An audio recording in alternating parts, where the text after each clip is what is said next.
आखिर किसने बनवाया था केदारनाथ मंदिर? केदारनाथ मंदिर भारत के उत्तराखंड राज्य के रुद्रप्रयाग में हिंदुओं का एक प्रसिद्ध मंदिर है। उत्तराखंड में हिमालय की गोद में बना केदार मंदिर 12 ज्योतिर्लिंग के साथ साथ 4 धाम के पंच केदार में से एक है। यहाँ की प्रतिकूल जलवायु के चलते मंदिर अप्रैल से नवंबर तक ही खुलता है।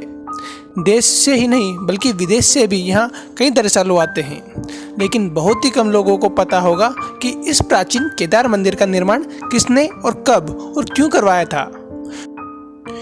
तो चलिए आपको केदारनाथ से लेकर इसके संपूर्ण इतिहास से रूबरू कराते हैं।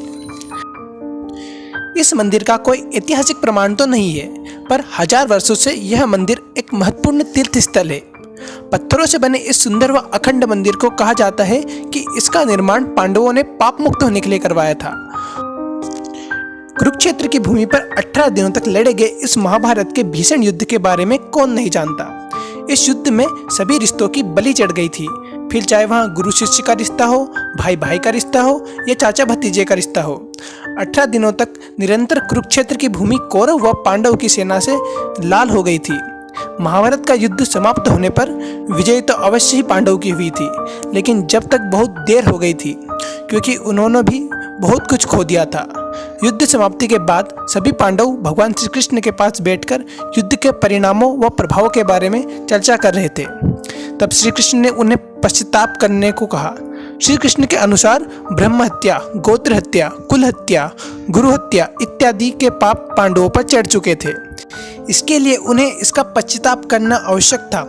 पांडवों ने इसका उपाय पूछा तो श्री कृष्ण ने कहा उन्हें इन पापों की मुक्ति भगवान भोलेनाथ ही दे सकते हैं। इसके पश्चात सभी पांडव भगवान कृष्ण की आज्ञा से भगवान भोलेनाथ से मिलने काशी की ओर निकल पड़े। हालांकि भगवान शिव को पांडवों की वहां आने की सूचना पहले से मिल चुकी थी, लेकिन वो उनसे मिलना नहीं चाहते थे। भगवान शिव पांडवों से किए जाने वाले गोत्र हत्या, वंश हत्या आदि से बहुत नाराज थे, इसलिए वे पांडवों से बिना मिले ही वहां से चले गए। पांडवों ने भगवान शिव को हर जगह ढूंढा, लेकिन वो उन्हें कहीं नहीं मिले। माता पार्वती से उनकी यह व्यथा देखी नहीं गई, लेकिन बस इतना ही बताया कि महादेव उनसे अत्यधिक क्रोधित थे और साथ ही ये भी बताया कि महादेव हिमालय की ओर गए हैं। उसके बाद सभी पांडव हिमालय की ओर उत्तराखंड के गढ़वाल क्षेत्र में चले गए। भगवान शिव भी पांडवों से छुपकर यहीं आए थे।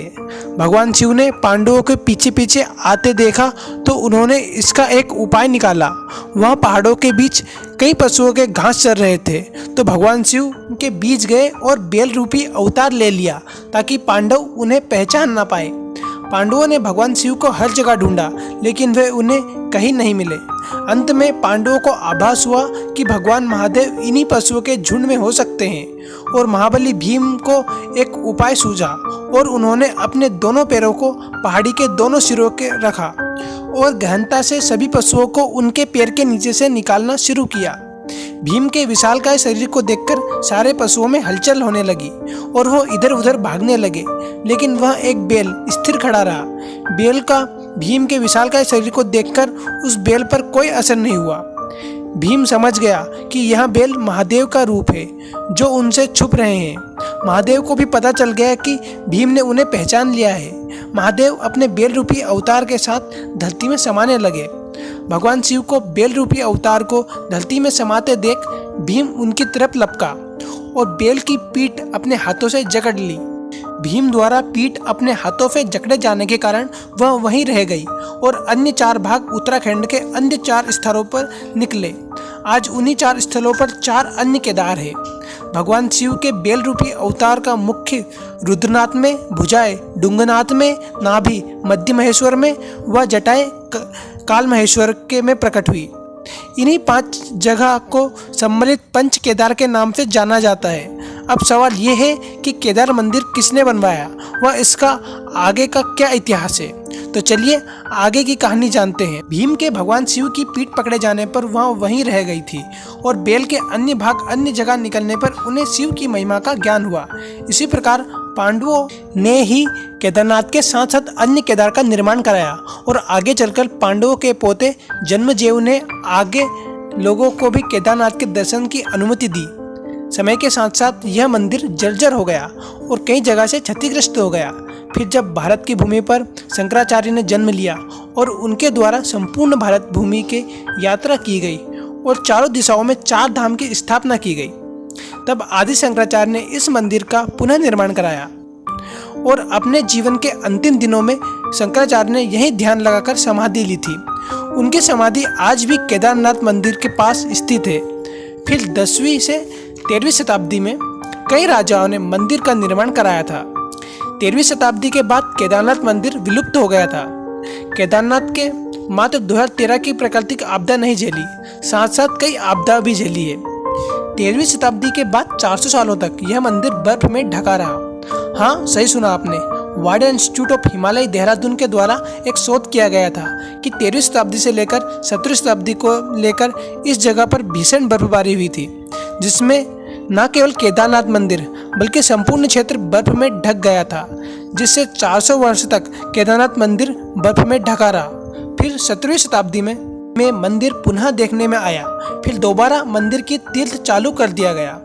मंदिर के ऊपर बर्फ के घिसने के निशान आज भी देखे जा सकते हैं। 2013 में आए भीषण बाढ़ से केदारनाथ मंदिर के आसपास के ढांचे को बहुत क्षति पहुंची। फिर भारत सरकार द्वारा केदारनाथ व आदि शंकराचार्य की समाधि सभी को पुनः ठीक कराया गया और आज केदारनाथ लाखों करोड़ों भक्तों की श्रद्धा का केंद्र है।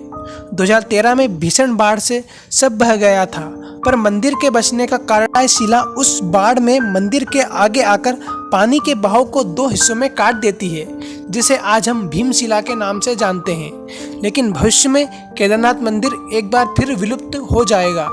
यह पुराणों में उल्लेख है।